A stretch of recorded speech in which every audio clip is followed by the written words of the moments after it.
¿Qué tal amigos? Sean bienvenidos a una entrevista más de su canal Conciencia Cósmica. Hoy nos encontramos con una persona extraordinaria que nos quiere compartir una vasta experiencia en su vida de temas que nos van a conectar con la naturaleza. Agradecemos el espacio que nos dan de escuchar y ver estas entrevistas y con el permiso que nos conceden de llegar hasta el lugar donde se encuentran, presentamos a nuestra entrevistada del día de hoy. Nos encontramos con Ángeles. Ángeles es una persona que está trabajando con el proceso de la vida, con el proceso del nacimiento, pero desde un punto de vista profundo y tradicional de lo que es el proceso a través de las parteras. Vamos a ahondar un poquito en este tema porque realmente es algo que ya se ha perdido y ella, dentro de su trabajo, ha querido comunicar este tema para rescatar estas tradiciones. Ángeles, cuéntanos sobre este trabajo maravilloso que estás realizando. Bueno, mira, es importante el rescatar lo sagrado del nacimiento y muchas parteras en nuestras culturas, y me refiero a todas las culturas de Latinoamérica, de Mesoamérica, se han sido de alguna forma, pues si no exterminadas, porque en algunos países las han exterminado, han sido hechas a un lado, eh, desplazadas por la tecnología, ¿no? Y la tecnología no hace otra cosa que de alguna manera irrumpir, eh, para mí en forma un tanto violenta en los procesos del nacimiento. Cuanto más intervenciones innecesarias se dan durante el proceso, más complicaciones se presentan. Pero bueno, eso no todo mundo es capaz de procesarlo. Entonces yo me llevo muy bien con los grupos de parteras. No ejerzo como partera, pero me siento una de ellas porque gracias a la confianza que siento con ellas, defiendo o me considero guardiana de esas tradiciones, de las tradiciones de recibir al bebé con amor, de facilitar a la mujer su conexión con su cuerpo, consigo misma, de encontrar las posiciones y la manera que cada mujer puede parir, de eh, respetar y considerar sagrado el nacimiento de cada bebé, de facilitar ese encuentro maravilloso entre la madre, el padre y el bebé, y de iniciar la lactancia en forma inmediata. Entonces, pues manejo todos estos temas. Sí me ha tocado a través de mis experiencias, yo digo en general que acompaño partos, soy dula, pero también me ha tocado recibir bebés, muy pocos, más son muchos los partos a los que yo he acompañado y a los seres que me ha tocado proveer o guardar un ambiente adecuado de bienvenida para estas pequeñas criaturas que llegan a este mundo. Este sí me ha tocado, como te decía, atender pocos partos. Los he atendido, pero en general no ejerzo como partera. Me gusta más la labor educativa. Luego a veces yo bromeo y digo que hago psicología preventiva porque me encargo a través de la educación perinatal de concientizar, de ayudar a reflexionar a las parejas sobre el proceso que van a vivir de convertirse en papás. No Bueno, más. dentro de esa primera etapa en la que haces ese acercamiento a la pareja que va a tener el bebé, Ujú. que es esa preparación perinatal, ¿cuáles son los factores más importantes que tú siembras durante ese proceso? Primero, conocer tu cuerpo, conocer la fisiología del parto, entender esas etapas del trabajo de parto, entender que cada una lleva su tiempo, que cada cuerpo va a responder acorde a la salud mental y emocional y espiritual que tengan, y el reconectar, porque muchas mujeres ahora confían más en San Google Sí. que en sus cuerpos, que en la sabiduría de la naturaleza con la que están hechas. Entonces es un poco ir hacia cómo es ese proceso, y el hecho de explicar todas las partes del proceso para que ellas descubran que estamos hechas para eso, y que nuestro cuerpo va a generar una serie de sustancias llamadas hormonas, este, que poco a poco se van a ir produciendo en distintas cantidades conforme va avanzando el trabajo de parto, y nos van a meter en un estado de conciencia alterado, de tal manera que cuando llega el momento más fuerte del trabajo de parto, nosotras estamos con todo un cóctel hormonal detrás que nos permite en ese estado alterado de conciencia este tolerar y atravesar ese proceso que es el parto en sí. ¿Tú qué podrías decirle a aquellas mujeres que por ciertas prevenciones deciden mm, dar a luz a su bebé a través de la cesárea con respecto a lo que es el proceso natural? Bueno, no solo yo, desde los finales del siglo pasado, los últimos 20 años, este, o un poco más, a lo mejor los últimos 30 años del siglo pasado, muchos investigadores descubrieron que aunque la cesárea se había hecho un proceso muy seguro, rápido y fácil a través de la evolución de la cirugía y de la tecnología humana, tenía una razón de ser. Alcey Montagu, que es un doctor que ya murió en el 99, escribió un libro que se llama, en español se llama El sentido del tacto, y en inglés se llamaba touch, y en francés era la palabra que significa tocar. No sabemos Y francés. no sé, yo de idiomas no sé mucho. Este, Vamos a, perdón, a dirigir un poquito hacia la gente que nos está mirando. ok.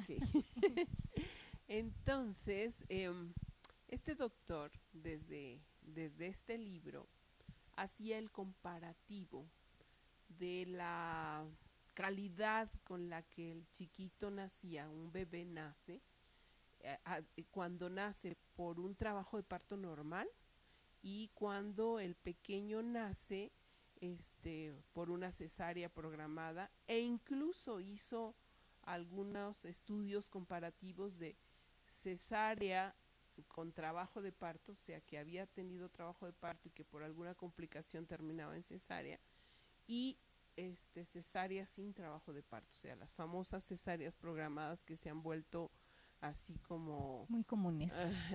como de moda.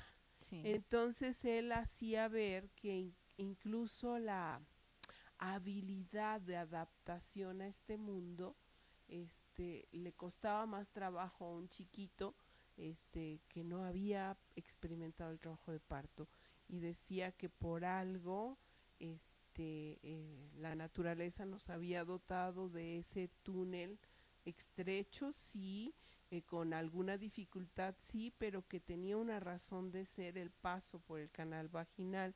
Entonces, Alcey Montagu desde entonces empieza con con estas comparaciones, y por ahí Frédéric Le Boyer escribió un libro muy bonito que a lo mejor muchas han de recordar porque fue traducido al español, y luego recientemente salió una reedición de ese libro que se llama Por un nacimiento sin violencia. Él hablaba del respeto y la reverencia que debe existir en el ambiente en el que se recibe al bebé. Y entonces, por ejemplo, él era médico y decía que, ¿qué tal si le bajamos a la luz? Él viene de la oscuridad, porque hay que cegarlo con tantas luces. ¿Qué tal si guardamos silencio? ¿Y qué tal si ponemos música de fondo? ¿Qué tal si esperamos a que él respire y a que su cordón umbilical deje de latir, deje de pasar sangre para cortarlo? ¿Y qué tal si en lugar de depositarlo en una mesa para medirlo, pesarlo, estirarlo y revisarlo, lo dejamos sobre el regazo de su madre para que se sienta bienvenido, para que se sienta contenido, para que sienta el calor que ofrece el cuerpo de la madre? ¿Y qué tal si en lugar de porque en ese tiempo que escribe Alcey, Frédéric Le Boyer su libro, se estilaba coger al bebé por los pies, pararlo de cabeza y darle una nalgada? Y entonces sí decía, ¿y qué tal si cambiamos esa violencia? Por eso él decía que era ejercer violencia. ¿Qué tal si cambiamos esos hábitos por otros más amables, más amigables, en donde a ese bebé le digamos, bienvenido, qué bueno que estás aquí?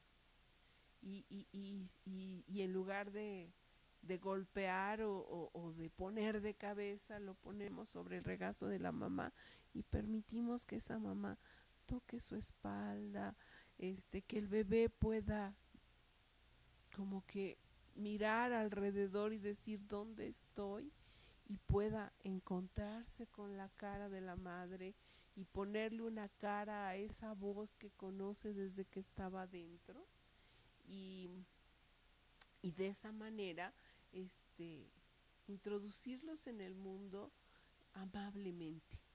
Y eso lo escribió Frédéric Le Boyer, creo que en los 70s, el original, ¿sí?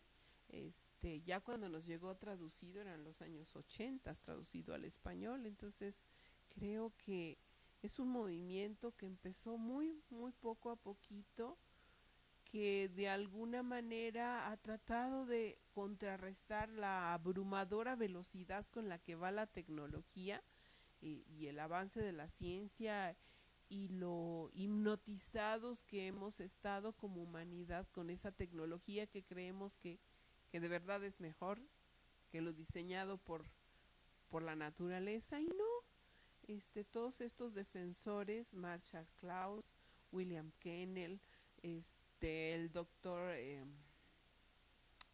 ay, déjame acordarme, Thomas Bernie, o sea, han sido muchos los que han escrito al respecto de regresar a ese ambiente lo más hogareño posible, porque hasta antes del siglo pasado los partos sucedían en casa. Bueno, para ti, con esta experiencia que has tenido y lo que se quiere volver a rescatar, que sea algo más natural, más de hogar, ¿cómo describirías el parto perfecto, por decirlo de esta manera? Wow. Bueno, un parto en el que mamá y papá estén acompañándose, un trabajo de parto en el que se encuentren en su casa, en donde mamá pueda conectarse con su cuerpo e intuitivamente seguir las necesidades de su cuerpo, y pues si necesita movimiento, moverse, si necesita descanso, descansar, si requiere comer, hacerlo, si requiere tomar líquidos. O sea, un parto en libertad, un parto en movimiento, un trabajo de parto en un ambiente seguro, cálido, sostenida por el amor de su pareja, en ese ambiente que le llamamos hogar. Acuérdense que hacemos una diferencia cuando decimos casa. Casa es el edificio, ¿sí?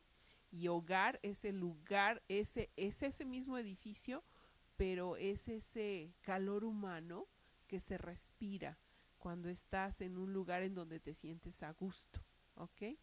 Entonces esa diferencia, el estar en ese hogar, hogar si viene de hoguera, de calor, de ese cariñito rico.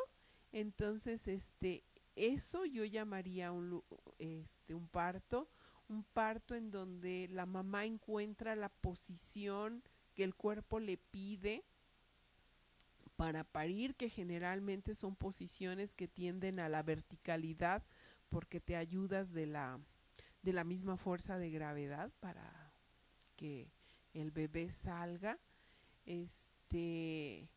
Y no sé, a lo mejor yo en los partos que he estado que han sido en casa, alguna vez me acuerdo de una mamá que ya estaba casi a punto de parir y de repente ella elige la cama, se trepa en su cama, se acuclilla y de repente mira su cama y se voltea y me dice, Ángeles, necesito flores, flores. Wow, me salgo al jardín y me acuerdo que encontré margaritas.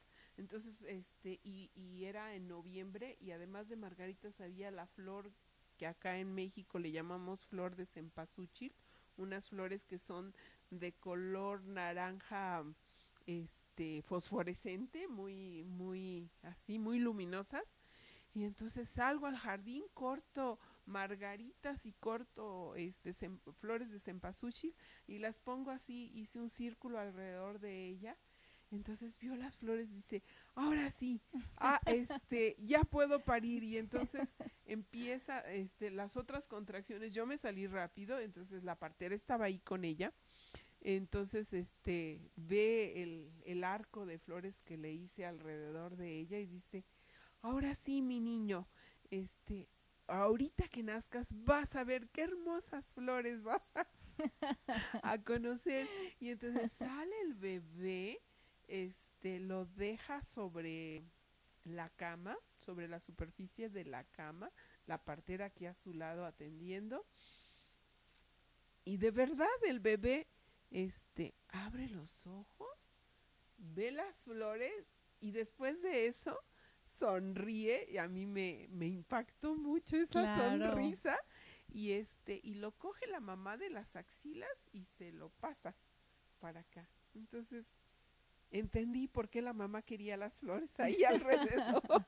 Sí, increíble. Realmente, Sí, pues es una historia con muchísima sensibilidad. sí, Eh, Ángeles es psicóloga de profesión, no la ejerce, pero de todas maneras, obviamente dentro de ese proceso de acompañamiento de parto, definitivamente es un factor indispensable.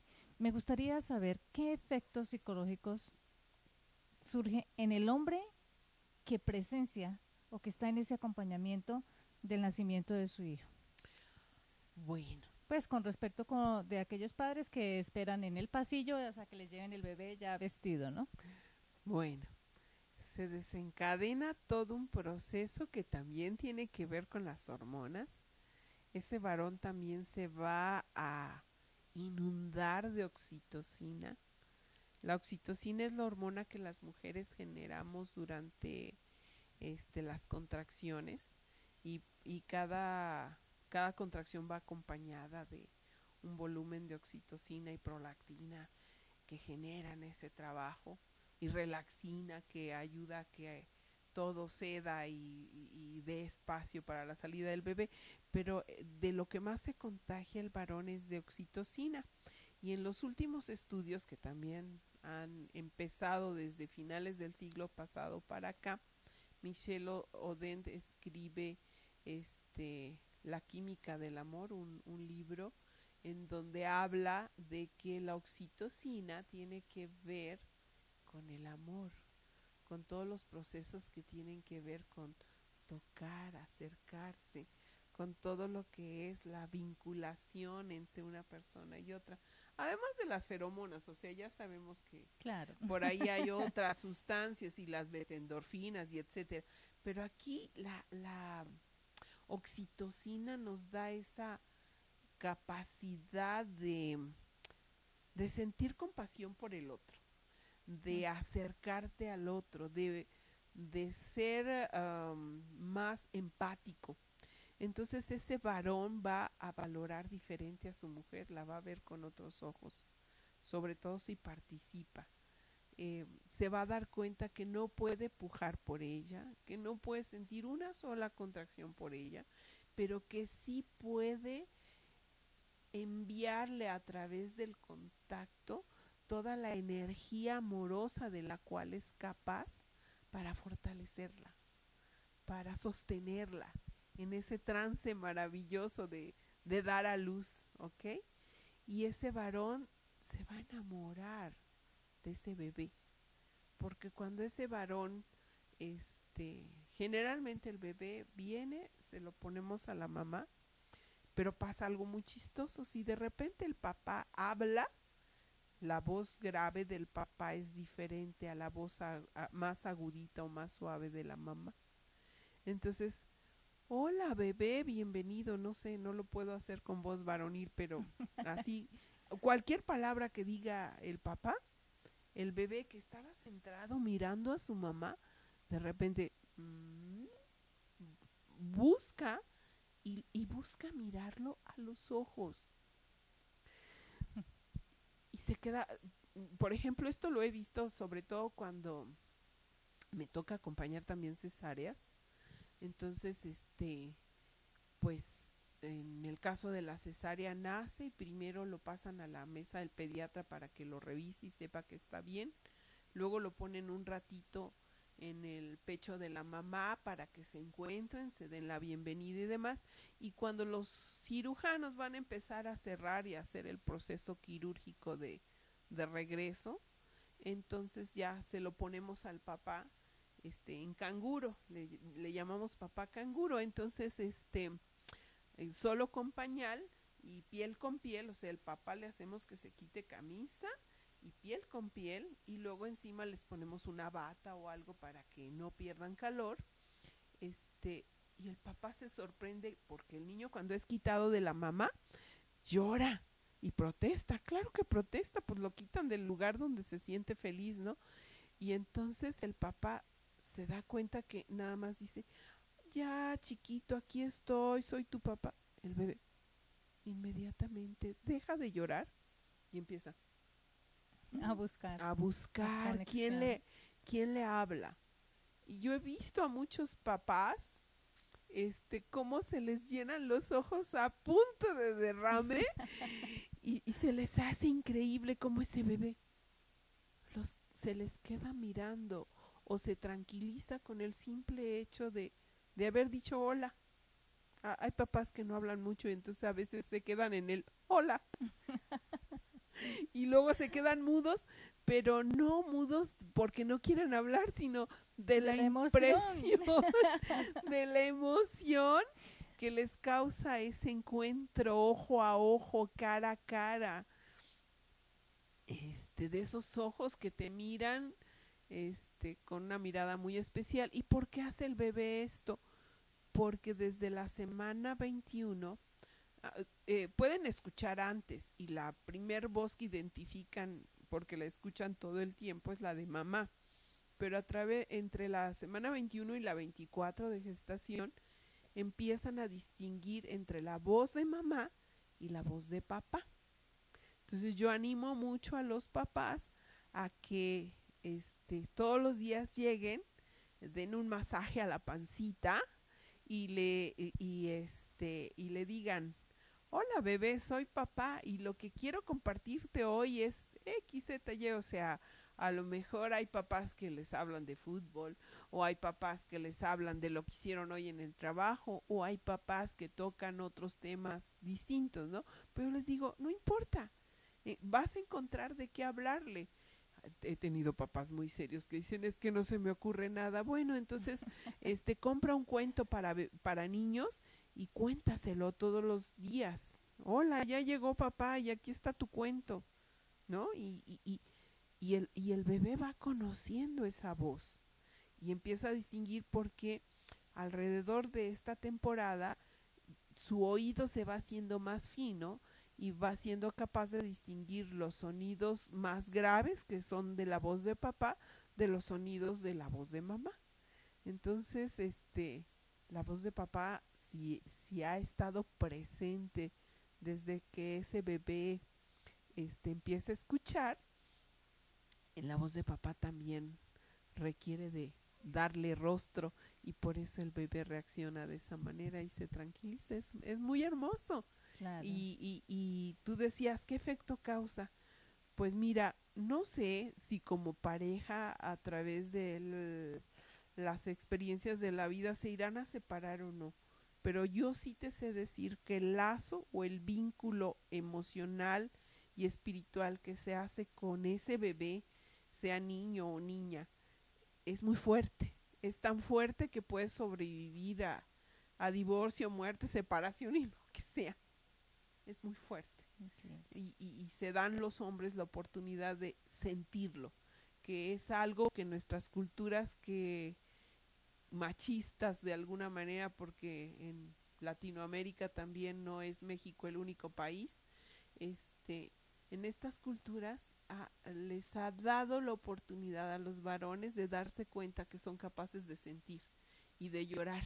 Yo he sido testigo de muchos papás que lloran de la emoción, y que a veces la mamá se voltea y les dice, ¿estás llorando? Y el papá dice, no, no, porque nuestras culturas no lo permiten, Sí. ¿no? El varón tiene que mantenerse así como que sin poder expresar sentimientos, pero no, de verdad te toca el alma. Y entonces yo sé que a lo mejor te puedes pelear con la pareja, pero el lazo emocional que estableces con el hijo, si te das esa oportunidad de estar presente en el nacimiento, no lo pierdes. Excelente. Bueno, ¿cuáles son los obstáculos más grandes que has encontrado en tu extenso trabajo? Porque nos compartía fuera de cámaras que ha acompañado cerca de 3.000 partos. Es bastante experiencia. ¿Cuáles son, digamos, como las constantes que has encontrado que no permitan que la gente regrese a esa conexión natural? ¿Cuáles son los obstáculos más grandes que has encontrado? El primero es la ignorancia.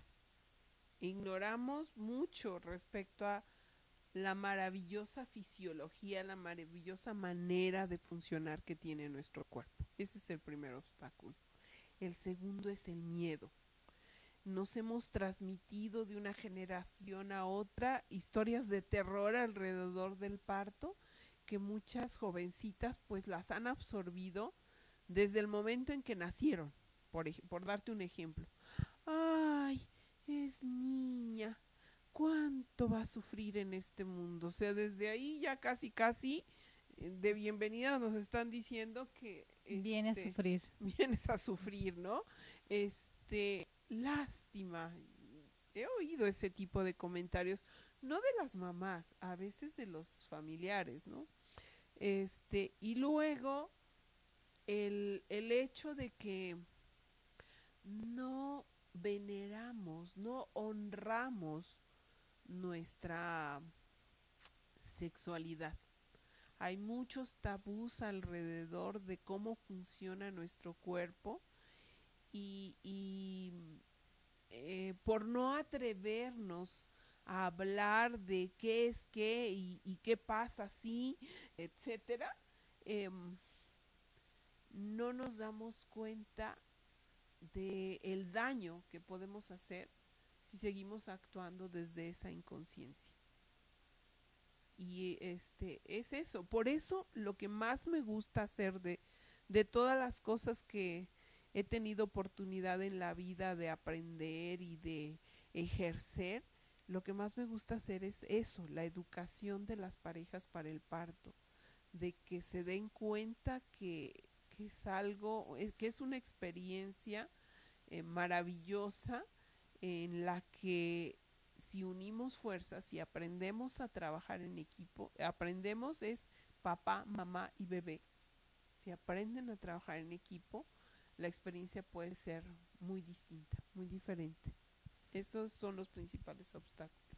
Mira, hay unas grandes diferencias dentro de este proceso del parto con respecto a lo que es la placenta de la mujer.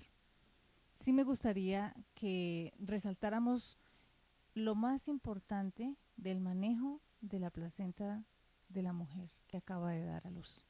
Wow. Bueno, la placenta es el órgano de sostén de ese bebé. La placenta crece junto con el bebé cuando esa morita, o sea, empieza por la unión del esperma y el espermatozoide y el óvulo. Y empieza a dividirse en dos, en cuatro, en seis, en ocho. El chiste es que llega un momento en que tiene una fase en donde parece una mora Ujú. hecha de muchas bolitas. Y en ese punto, cuando ya descendió sobre por la trompa de falopio y entra en el útero esa morita y va a implantarse en la pared uterina, en ese momento hay un grupo de esa morita de células, un grupo de células que dicen, bueno, yo siempre lo platico como si tuvieran vida solas, ¿no? Y ese grupo de células dicen, nosotros vamos a hacer la placenta, y son las que se enraizan, se meten en el endometrio y empiezan todas juntas a jalar los nutrientes que en ese momento tiene el endometrio y a pasarlos. Y el otro grupo de celulitas dice, y nosotros vamos a hacer el bebé, y empiezan a ordenarse cada una en su lugar. Entonces la placenta es como el complemento, salió de un tanto de las células de esta concepción. Es un órgano nuevo que va a servir de sostén y que tristemente en estas épocas de tanta tecnología, desafortunadamente han hecho desecho biológico. En algunos hospitales así dicen, Mm. no, se maneja como desecho biológico, se va al crematorio, se va a la basura, sepa dónde se va, y en donde son más colmilludos y hacen más negocio, en esos lugares pues las venden a empresas que hacen Cosméticos. cremas, cosméticos, sí, cosméticos, champús y que sacan provecho de ese órgano preciado que dio vida y que dio sostén. Y yo cuando participo en esto de la educación para el parto, les digo a las mujeres, ese órgano es tuyo, te pertenece, es lo que sostuvo a tu bebé. Y en toda Mesoamérica hay distintas maneras de manejo. Hay lugares en donde hacen medicina placentaria que sirve para la misma mujer. Hay otros lugares donde la placenta se guarda, se congela y se hace el ritual de sembrarla, de regresarla a la tierra. Por ejemplo, aquí en la zona de Cholula, aquí mismo en Puebla, se llama de la ceremonia de entierro. ¿Y cuándo se hace esa ceremonia? Del entierro del ombligo. Los padrinos, el día que van a bautizar al niño, los padrinos llegan a la casa del bebé, visten al bebé con las vestiduras que lo van a llevar a presentar al templo, y al mismo tiempo toman el pedacito de ombligo que se cayó más la placenta que está guardada por ahí congelada y eligen, bueno, obvio estamos hablando de culturas prehispánicas en donde en el espacio de la casa había este terreno para sembrado de Ujú. árboles, eligen un árbol que ya esté más o menos de tamaño de unos 2 años a 4 años, un árbol, este, que garantiza que va a sobrevivir, ¿verdad? Este, hacen un hoyo profundo y cerca de las raíces, no debajo, sino cerca de las raíces, este, llega ese agujero y siembran la placenta, y siembran el pedacito de ombligo. Algunos también siembran un poco de distintas semillas, principalmente maíz, frijol, arroz, o sea, las semillas de los cereales que acostumbran. Y bueno, en nuestro país hacen el ritual de los 4 elementos, los 4 puntos cardinales, y bendicen a ese órgano y lo entierran y le dan gracias por haber sustentado a ese bebé y ahora tiene la misión de sustentar ese árbol y cuando crece el niño le dicen que en ese árbol él puede ir a reflexionar, él puede ir a meditar, él puede ir a llorar, él puede ir a recoger frutos o flores según sea un árbol que dé frutos o flores o simplemente a descansar debajo de su sombra porque ese árbol este, tiene el sustento que lo sustentó cuando estaba dentro de su mamá. Bueno, realmente son tradiciones Bellísimas. hermosísimas que pues desafortunadamente por esa misma desconexión con nosotros mismos, con la naturaleza, se han olvidado. Sí, Ángeles, hay un proceso que es fundamental en cuanto a este tema, que es el proceso de la lactancia. Sé sí. que eres una defensora de este proceso y me gustaría pues que expusieras los principios básicos de tu defensa hacia lo que es la lactancia en la mujer. Bueno, en primer lugar me voy al sentido común.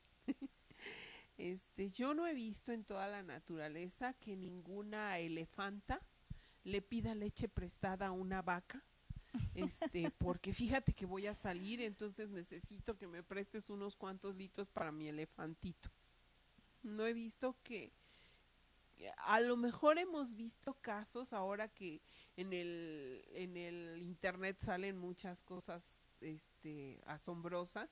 A lo mejor hay el caso de alguna perrita que adoptó un gatito dentro de su camada y lo sacó adelante, pero no es el común denominador. Ujú. Generalmente cada animal mamífero produce la leche adecuada para su especie. Y las fórmulas nos han querido convencer desde la Liga de la Leche, por eso se creó, es una organización internacional que surge en los años 50 en Estados Unidos. Un grupo de mujeres de Chicago la funda porque en ese tiempo los medios, los médicos y por todos lados eran bombardeadas las mujeres para que prefirieran la fórmula porque incluso anunciaban que era un alimento superior, un alimento que los iba a hacer crecer sanos y fuertes y qué sé yo, y empiezan una campaña muy agresiva en contra de la lactancia. Incluso les dicen a las mamás que es más práctico, que así usted se puede ir a trabajar y no pasa nada, y etcétera, etcétera, ¿no? Empiezan a despersonalizar un poco y a desligar ahí las relaciones entre mamás y bebés y demás.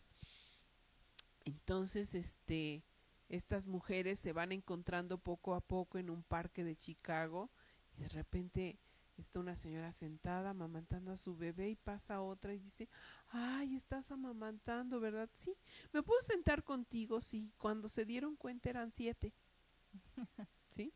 Al menos las fundadoras son 7, puede ser que hayan sido más las que iniciaron en ese grupito que se fueron encontrando en el parque, este y comenzaron a hacer reuniones cada 8 días, un día de la semana se quedaron de ver y se veían en el parque y se contaban, oye, es que mira, a mí mi pediatra me dijo que mi leche no sirve porque no está subiendo bien de peso. Entonces el esposo de una de ellas era pediatra y dice, déjame preguntarle a mi esposo, oye, mira, fulanita, le dijeron, y entonces ya el pediatra, no, no te preocupes, dile que esas variaciones son normales, etcétera. Entonces empezaron a dar el apoyo que necesitaban para estar seguras que estaban haciendo lo correcto. Y cuando se dieron cuenta a través de ese tiempo de acompañamiento que se dieron ellas, cuando se dieron cuenta, cada una en su barrio, en el rumbo por donde vivía, estaba asesorando a otras mujeres. Entonces fue cuando dijeron, oye, pues hay que hacer algo. y fundaron la Liga de la Leche. Al principio ellas quisieron ponerle Breastfeeding League, pero en 1955 el gobierno de Estados Unidos les dijo que la palabra breastfeeding, era impúdica, que no se podía usar, que no era propia ni prudente para nombrar esto. Entonces ellas tuvieron que buscar otra alternativa. Y nos llamamos la Liga de la Leche por una casualidad. Cuando Marta Sears, una de las que participó en la fundación de la Liga, viajó con su esposo a una convención en Florida. Mientras su marido estaba en las conferencias, ella se salió a pasear. Y al salirse a pasear, dio con una capillita de esas fundadas por el padre Quino. Acuérdense que Hispanoamérica llegó hasta arriba. y encontró en esa capillita, al entrar, está en el altar central una imagen de la Virgen María amamantando a su bebé, ¿sí? Entonces dijo, pues como se llama esa Virgen, le ponemos a la organización, ¿no? La gringuita, decíamos, no sabía español y el sacristán no entendía inglés. Entonces, a puras señas, le dijo, oye, ¿cómo se llama? Que le dijera cómo se llamaba. Entonces el otro lee un letrero que estaba ahí y le dice, Nuestra Señora de la Leche y el Buen Parto. Y eso se le hizo así como un trabalenguas a la gringuita para podérselo aprender. Y entonces dijo, no, esto, ¿cómo? Lo que está haciendo, ¿cómo? Y el otro, la leche. ¿La leche? Pues así decía ahí, ¿no? La leche. Ah, ok, lo escribe. Se le hizo que era más fácil, la leche era más cortito. Entonces pone la Leche League. Entonces cuando regresa a Chicago con sus amigas, le dice, ya tengo el nombre, la Leche League. Y ya les platica, les lleva incluso una foto de Nuestra Señora amamantando y todo el rollo. Búsquenla en el internet si está. Nuestra Señora de la Leche y el Buen Parto ya no es tan famosa, pero sí existe.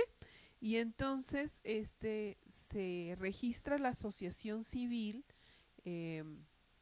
como la Leche League International en 1956. Y desde 1956 alrededor del mundo, en la actualidad estamos presentes, somos voluntarias y estamos presentes en 80 países.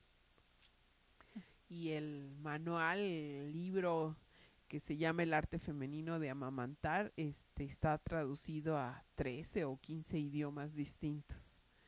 Y se ha vuelto una organización muy grande. En México ya somos 102 o 103 líderes. Nos llamamos líderes porque así está hecha la organización. ¿Y quiénes son las líderes? Las líderes son mamás, en primer lugar. No importa qué profesión tengas. Ahí te defines por ser mamá. Segundo, que hayas amamantado a tus hijos, al menos en mi caso, más de un año. ¿Sí? O sea, que primero lo hayas vivido. Y luego que hayas descubierto que tienes cualidades de servicio y ganas de compartir esto con otras mujeres, y entonces te inscribas o participes en un proceso de preparación o de aplicación para poder ser líder de la Liga de la Leche. Y el proceso consiste primero en revisar la filosofía y ver si caminas acorde a esa filosofía, y si dices de aquí soy, bueno, pues éntrale. Y empieza la preparación. El primero que tienes que leerte es El arte femenino de amamantar, y pues no es que hagas un resumen, tienes que hacer como una especie de crítica, de decir, sí, mira, en este capítulo le hablan a mamá de esto y el otro, pero considero que le hace falta o debe aclararle más esto o aquello, o sea, que se note que... Parte activa de ese proyecto. Ándale.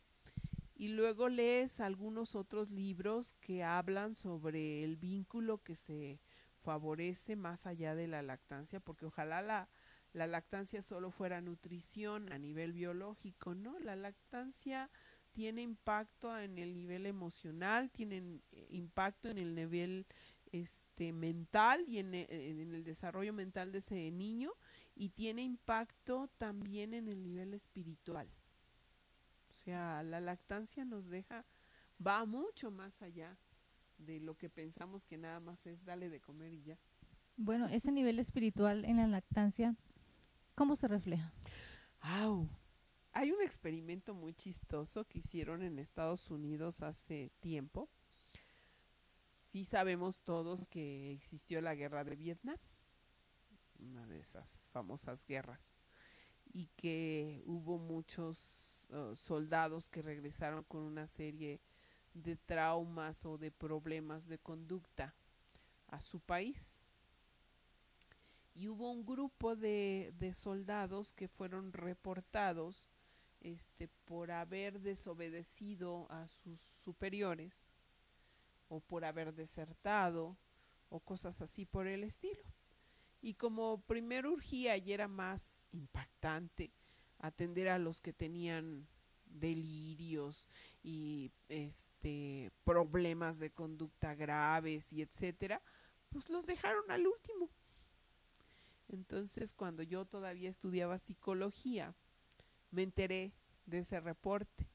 Entonces, esos soldados que dejaron hasta el último por desobedientes, cuando empezaron a hacer el recuento, a ver qué tienen en común este grupo, número uno, todos tenían familias bien estructuradas, todos llevaban una vida tranquila y en paz. Y tenían muy buenas relaciones con sus hijos. Estos no tenían ni pesadillas, ni andaban ahí violentos, ni ninguna de esas cosas, ¿no?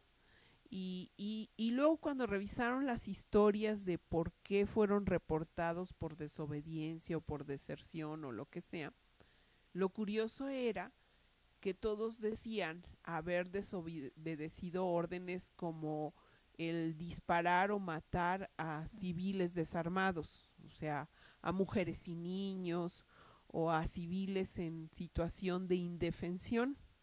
Entonces, como no fueron capaces de obedecer esa orden, porque para ellos eso era asesinato, pues por eso fueron reportados. O porque se negaron a hacerlo, pues los reportaron como desertores y los retacharon. Entonces, primero pensaron que la cuestión era por nivel moral y entonces dijeron, bueno, pues vamos a estudiar cómo fueron educados, en qué moralidad. Y descubrieron que unos ni siquiera habían terminado la educación superior, otros no practicaban ninguna fe, y los había de fes diversas. De todas las denominaciones que te puedas imaginar, incluso había budistas, judíos, musulmanes y etcétera, ¿no? Entonces dijeron, no, pues esa no es la razón. Y así estuvieron buscando a ver por qué razón no se habían atrevido a disparar en situación de indefensión. Y lo único que encontraron coincidente en todas sus historias es que todos, sin importar su credo, su raza, su nacionalidad de origen o la cultura de origen, todos habían sido amamantados más de un año. Qué interesante. Yo digo que eso impacta en el nivel espiritual, sí, y que te da una capacidad de compasión por el otro, sobre todo en una situación de vulnerabilidad y en una situación de indefensión. Okay. Y es que de hecho la compasión es uno de los niveles vibratorios conscientes más elevados que puede llegar a conquistar el ser humano. Exactamente. Bueno, Ángeles, el llamado a todas aquellas madres que en este momento tienen la gracia de llevar vida en su vientre para motivarlas a ese parto natural, que ya sabemos que no es solamente la mujer, sino involucrar también a su pareja y hacer equipo con el bebé. Hacer equipo y buscar educación perinatal. Si no tienes idea de cómo es el proceso, San Google te va a llenar y saturar de información positiva y también negativa. Y entonces hay unas que dicen, no, si voy a sufrir tanto, entonces ¿para qué me meto? Y por eso a veces programan cesárea, pero no se dan cuenta que se pierden de una experiencia que las va a fortalecer, que las va a dignificar, que las va a ayudar a evolucionar como seres humanos. Porque parir es un acto de generosidad, es un acto de entrega total y radical. Es un confiar en la arquitectura maravillosa de tu cuerpo, que está hecho para realizar esto. Y, y parte, lo que cierra ese ciclo, podríamos decir, ay no, pues ya nació ya. No, es la lactancia lo que complementa ese ciclo. Y no solo me voy a referir a las ventajas o cualidades biológicas en cuanto a nutrientes específicos que tiene la leche materna. Se ha visto que no solo nutre y sustenta al niño por el tiempo que necesite, sino que también le provee de anticuerpos, le provee de sustancias específicas para su desarrollo intelectual. Y bueno, ahorita que les acabo de platicar estos estudios, pues vemos que también para el desarrollo espiritual, porque nos ayuda, nos cargamos también de oxitocina. Y hace rato decía yo que la oxitocina es la hormona del amor. Michel Oden ha descrito el ser humano, el bebé humano es un mamífero, y ahí dice que gracias a la oxitocina no solo somos capaces de fortalecer vínculos, sino de sentir empatía por los demás y de ser capaces de ponernos en los zapatos del otro, ¿no? Entonces ya está muy estudiado y pues cada tetada es una oportunidad de intercambio de oxitocina. Hay un estudio más reciente que se hizo en Latinoamérica, un grupo de especialistas preocupados por el crecimiento de la violencia intrafamiliar, se dedicaron a hacer como aldeas de protección para las mujeres que viven en situaciones de violencia, y vieron que si esas mujeres se llegaban a embarazar y tenían partos naturales y al mismo tiempo se les animaba a amamantar, disminuían sus reacciones violentas, aumentaba su paciencia, aumentaba su tolerancia, y poco a poco, conforme se iban alargando los periodos de lactancia, iban disminuyendo sus reacciones de violencia. Entonces vieron que a través de la misma lactancia puede colaborar a disminuir la violencia de este mundo, que ya bastante lo padecemos. Entonces, ¿qué las animaría? Número 1, trata de tener un parto.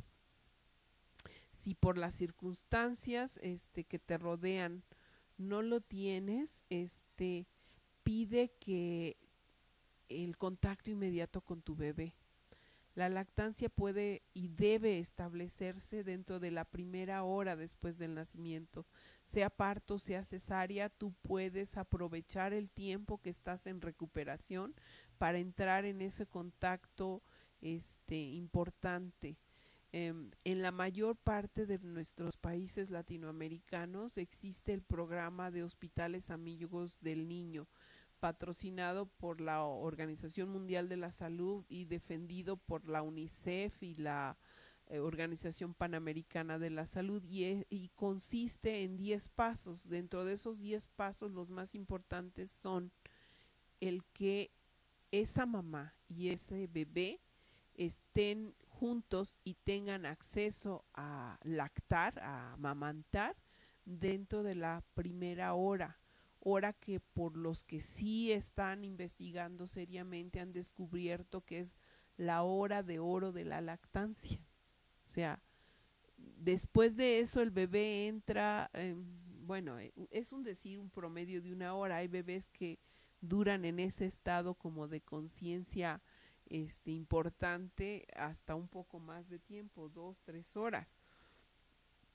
Pero generalmente el promedio han promediado que es 1 hora, y generalmente ese tiempo que hacen en los hospitales, el bebé en el cunero y recibe fórmula, y la mamá en recuperación solitita, ahí cuidada por las enfermeras. Entonces tenemos derecho, lo pueden encontrar en los 10 pasos de este programa, y en la mayor parte de los países que se han alineado con este programa, que me parece ser que al menos en todo el continente americano la mayor parte de los países se han alineado, tenemos ese derecho de pedir contacto inmediato con nuestros bebés y de amamantarlos en recuperación.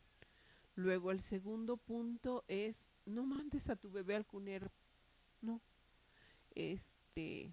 manténlo contigo. Entonces puedes pedir, puedes averiguar si se llama alojamiento conjunto o no separación del bebé con su mamá, o estar con su mamá las 24 horas. No importa que las enfermeras te digan, es que si se queda con usted no lo vamos a cambiar. No importa.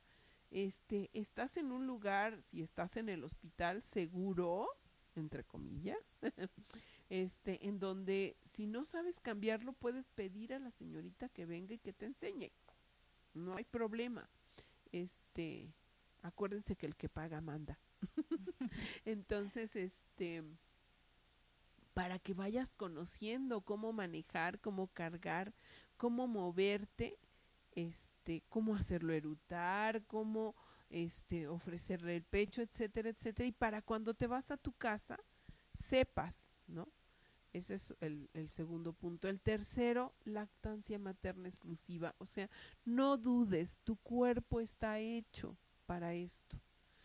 Obvio, ninguna mamá el primer día produce chorros de leche. No, producimos gotitas porque el estómago de un recién nacido, que no requiere, mientras vive dentro de nosotros, no requiere hacer ninguna digestión ni nada, una capacidad así, del tamaño de una canica, a la que le caben 5 a 7 mililitros. Por eso el calostro se produce en gotitas tímidas, que si tú estás averiguando a ver si tienes, te salen apenitas unas gotitas. Sí, porque eso es suficiente. Y esas gotitas están, yo digo una palabra media chistosa, archirrecontraconcentradas de todos los nutrientes que necesita ese bebé, pero además tienen enzimáticos, tienen agentes inmunológicos que lo protegen.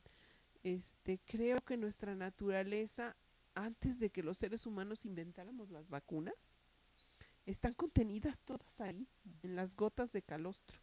Entonces, que no te separes, que confíes en tu cuerpo, que sepas que aunque empiezas por producir poquito, ese poquito es suficiente, y ese calostro contiene enzimáticos que van a provocar movilidad de ese estómago, y entonces se va a contraer y expander, y para el tercer día ya va a ser del tamaño de una pelotita de ping pong, y ya le van a caber de 15 a 17 mililitros de la misma leche, del mismo calostro. Va a ir estirándose de acuerdo a como ese bebé estimule al cuerpo de la mamá, y es una como danza, ¿sí? Claro. En donde participan dos, la mamá y el bebé, y entonces el cuerpo va respondiendo a esas necesidades del bebé, y poco a poquito va a ir produciendo más, y que confíen, y que no se preocupen, o se angustien por meter a los niños en un horario de cada tanto y tantos minutos. No, olvídense del reloj. Es mejor poquito cada ratito, y responder a una demanda importante del bebé, porque estas, que son fábricas portátiles de leche, que responden a la ley de la oferta y la demanda, van a ir respondiendo con esa ley. De acuerdo a las necesidades De del acuerdo a bebé. las necesidades del bebé. sí, a lo mejor durante el primer mes, y mientras todos los sistemas funcionan, a lo mejor sí tienes que estar al pendiente que el bebé coma un mínimo de 8 a 12 veces en 24 horas. Eso es importante durante el primer mes. Pero una vez que este bebé, decimos en estos tiempos, agarre la onda o entienda que cómo se funciona en este mundo, se va a encargar de pedir de 8 a 12 veces en 24 horas. Lo único importante es que en un inicio, si ves que se duerme de más, pues sí, como que le digas, hey, te toca, para que los niveles de glucosa en su sangre no se bajen tanto, y podamos seguir adelante en esta evolución. Y que si notan que no sube de peso, o que les duele, o que sienten que no lo están haciendo bien, o que hay alguna molestia dentro de esta relación tan hermosa que es la lactancia, pidan ayuda. Liga de la Leche tiene voluntarias en toda Latinoamérica. En nuestro país, les digo, ya somos 100, 102, y hay grupos en distintos estados de la República. Y bueno, tenemos mamás más jóvenes que también manejan los medios y dan consulta por Skype, por Facebook, por internet, por esas cosas que yo no manejo, pero que mis compañeras más jóvenes, híjole, son muy hábiles. Y te mando un link y te mando un esto. Y, no entiendo mucho de esas cosas, pero lo hacen. Yo prefiero a la antigüita, de persona a persona. Bueno, y de persona a persona, entonces, ¿cómo podrán conectar contigo? Bueno, aparecemos en la página de la Liga de la Leche. Entonces, pueden buscar así con puras minúsculas www.laligadelaleche.org.mx.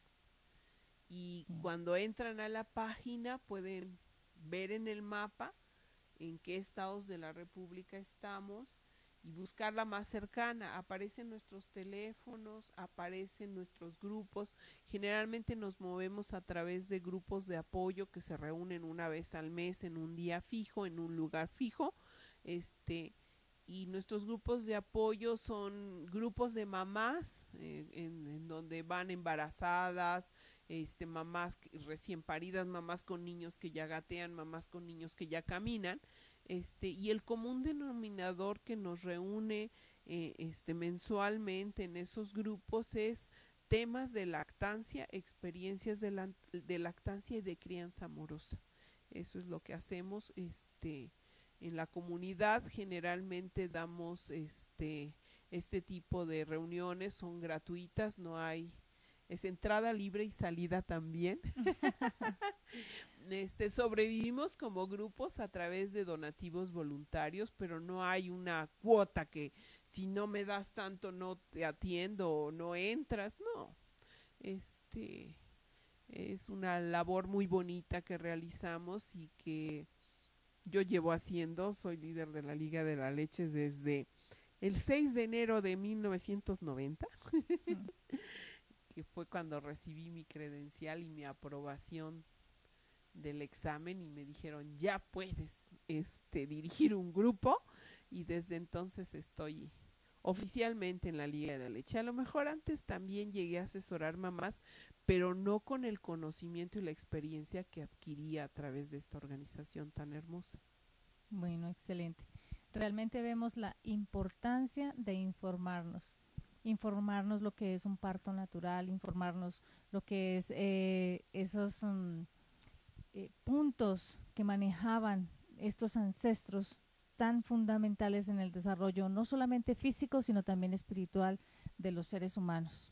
Son cosas que marcan profundamente, que debemos empezar a luchar por rescatar nuevamente para que esas fortalezas que deben generarse en el ser humano, tanto físicas como espirituales, vengan desde el mismo momento de la gestación y todo su proceso. Exacto, y bueno, aquí recordar un detalle muy sencillo: querer es poder. Así es, así es. Y el que busca encuentra. Entonces, es buscarnos en la guía. Les digo, ahora también existe la página. Hay muchos grupos.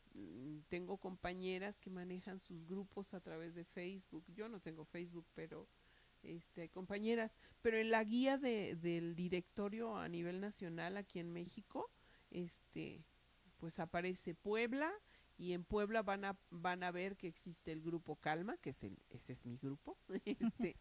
Se reúne el segundo sábado de cada mes. Y en el grupo Calma van a ver que aparecen los nombres de Abril Valencia, Beatriz Pineda, Carla Zuria y su servidora. Y aparecen nuestros teléfonos o nuestras direcciones de correo para las que manejan correo internet, o nuestra dirección de Facebook para las que manejan el Facebook, y etcétera. En mi nombre van a encontrar mi teléfono de casa y mi teléfono celular. Es la manera como pueden entrar en contacto conmigo, y con mucho gusto. Igual si se interesan en recibir educación prenatal, pues también estoy para servirles en esos mismos teléfonos. Bueno, excelente. Ángeles, muchísimas gracias por esa valiosísima información que nos has compartido. Realmente se lleva una motivación muy especial en este tema. Te agradecemos tu tiempo. Muchas gracias a ustedes por darme la oportunidad de compartir esto que hago. Siempre he creído, a partir de que fui mamá, recuerdo mucho cuando con mi beba en brazos, atravesé de la sala de partos a mi cuarto. Era noche, el pasillo estaba vacío, pero tomando en cuenta lo que yo acababa de vivir, de haber tenido un parto sin medicamentos, sin anestesia, de la manera más natural posible en ese tiempo, no me libré de la episiotomía, por ejemplo, que después aprendí que sí se podía. Pero habiendo logrado eso, habiendo descubierto que mi cuerpo respondía y demás, me acuerdo que con mi bebé en brazos y en silencio, desde mi corazón le dije a Dios: híjole, creo que esto que viví debo compartirlo con otras mujeres. Y ahí fue donde me comprometí en esta vocación que ejerzo, en esta aventura de vida, que me encanta, que me causa placer, gozo, y que lo siento como una misión. Entonces, gracias por el privilegio de poderlo compartir, y que esto sea útil para sembrar semillitas de conciencia para las vidas nuevas que llegan a este mundo, para que seamos capaces de tener una recepción amorosa, respetuosa, en donde nos demos cuenta del sagrado momento que es el nacimiento, y de lo que impacta en nuestras vidas y en nuestra manera de caminar en este mundo. Amigos del canal Conciencia Cósmica, muchísimas gracias por su tiempo, por permitirnos llegar hasta ustedes. La cordial invitación para que se suscriban al canal, y los invitamos para la próxima. Muchas gracias.